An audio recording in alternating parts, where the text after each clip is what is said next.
Ayan guys, kakain kami. Kakain ng dalawang inday. May litos. Mayonnaise.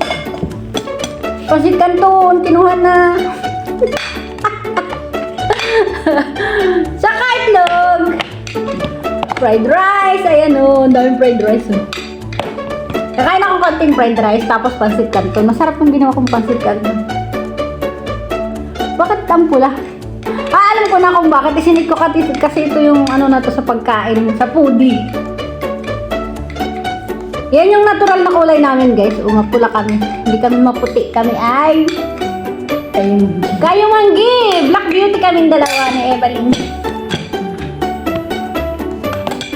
At turn tanghalian, kailangan kumain ng kanin. Dasal na kami guys ha.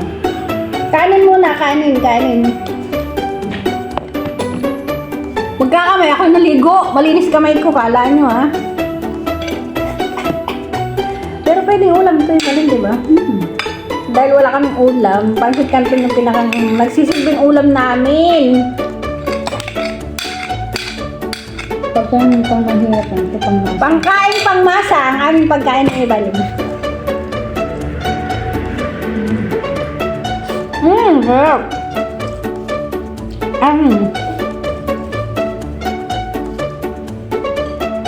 Paano malayo ka? Hindi ah. Malayo sa aking paningin. Ay, hindi ko ito inalatan. Hindi ko dinagdagan ng toyo. Kaya, Tama lang yan.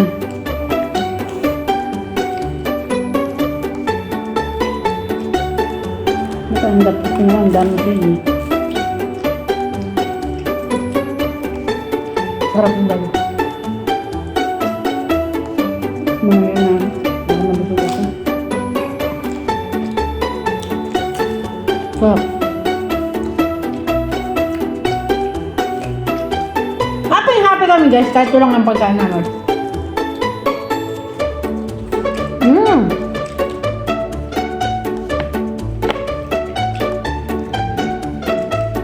Para sa amin, na OFW, pinakamasarap ng pagkain ito. Pero sa Pilipinas, lalo na yung mga apo ko, pakainin mo ng ganito sa almusal, pakainin mo sa tanghalian, magwawala na yan. Kasi maarte yung mga apo ko.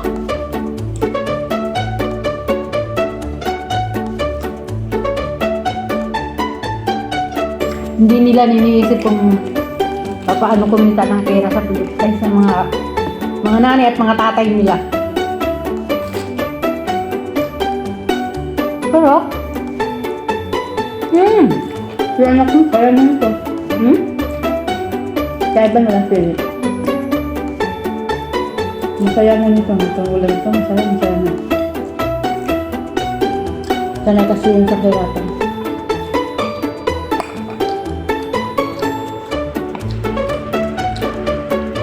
mga apo ko kasi sinanay ng mga ama sa sa masarap na pagkain.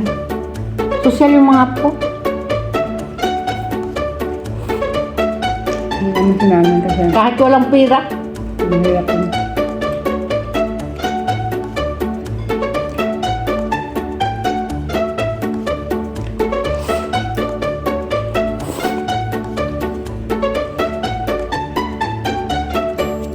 Malinis ang kamay ko.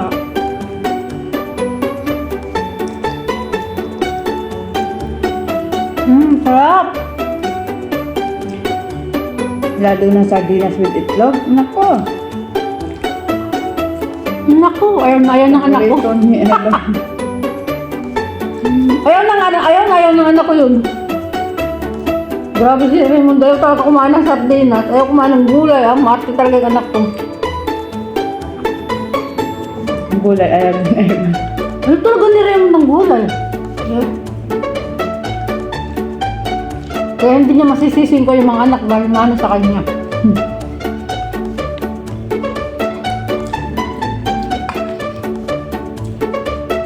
Pagkain dalawa.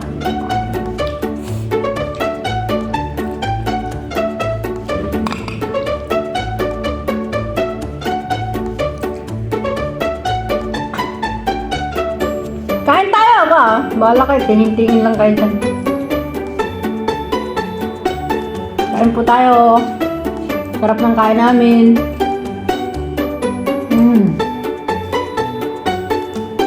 Tayo mo nito. Balin ayaw mo ito? Merinda. Ito? Merinda? Merinda daw yung Doritos. Mamaya, tinapay, tsaka yan, kalitos. Pang burger style ba? Sandwich lang pala.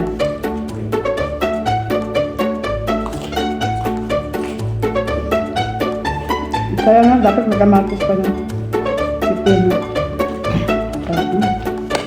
Hindi nga pinapangarap mo, kamatis, hindi ka magbili kamatis, nakampin. Bigat na nga. Kaya alam mo, walang masyadong bukas. Hey, Lunes eh. Ah, ganun. Hindi ka mong Lunes, pag Lunes wala talaga, lalo na yung mga Bibili nga sa mga gulay yan, mga karne, wala talagang bukas yan. Bukas, mayroon.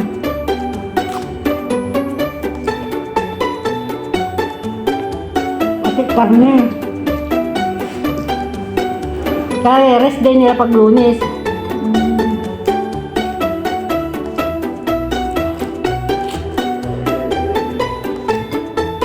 Busog ako. Busog ka na? Hindi ito masyadong maalat kasi dapat inalat-alatan ito. Pero okay na. Okay nga.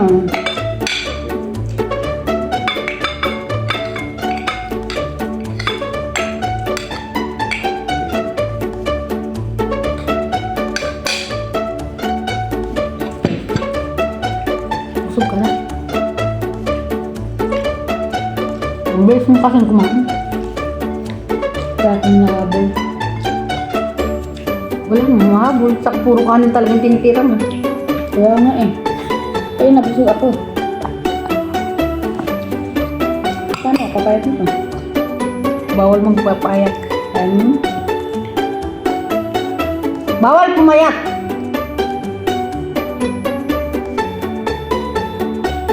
Masalamat na yung ukmabot ako ng 100 kilo.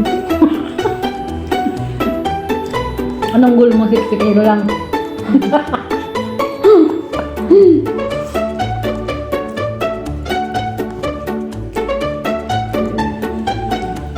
Mabot ako ng kilos. Hindi na ako makalakad mo. Wala nga, kakaya pati yun. Yung paa may tatalon-talon.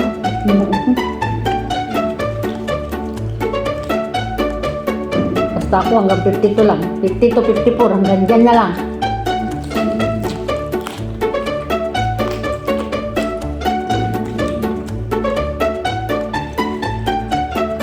Ang sarap guys. Pag may ganito ka, tapos may mayonnaise. Itong mayonnaise kasi na to, ilagyan ko to ng sibuyas at saka itlog. Mas maganda nga kung nilagyan ng ketchup. Itong pampalang. At may nilagyan. Yung pampalang lang. Dito.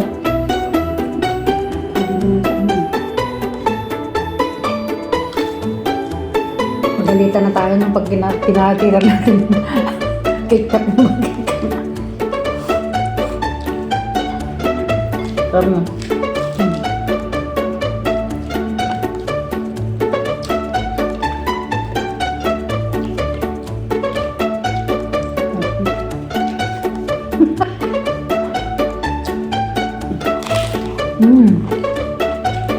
Sarap.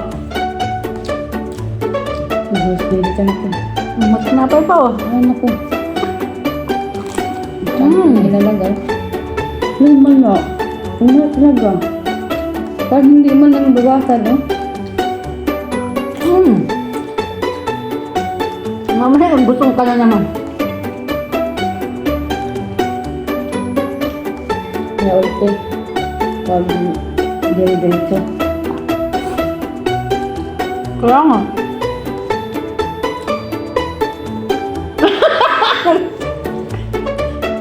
Oh, busog na pero gusto pang tumira ng bunga. Busog na yung tiyan, pero yung bunga nga, gusto pang tumira. Yun. Uy, yung, ano mo, sumausaw na. Hindi ah. Sarap. Sarap. Yan ang ayaw ko talaga pag meron tayong ganyan. Kaya, Ganito yung patawa talaga. Minsan lang. Hmm.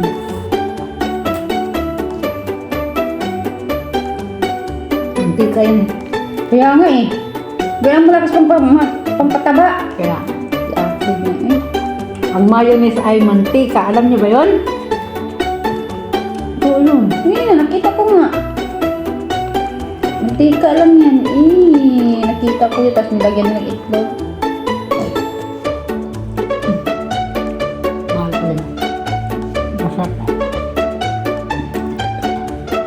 Salamat sa panonood. Ito ko tapos.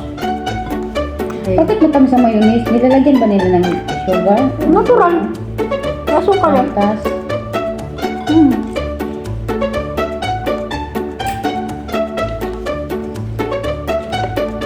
Isa na lang. Isang gulay na lang. Pwede mo na yung para sa tinapay. yan. Kailangan ko talaga mga yan. Iwa-iwain ko yung maliliit. Iwain pa. Hindi na. Alam mo, isang buong ganyan ilagay sa tinapay. Ihati na lang. Dalawang, ano yung dalawang lalagyan mo? Mga ano.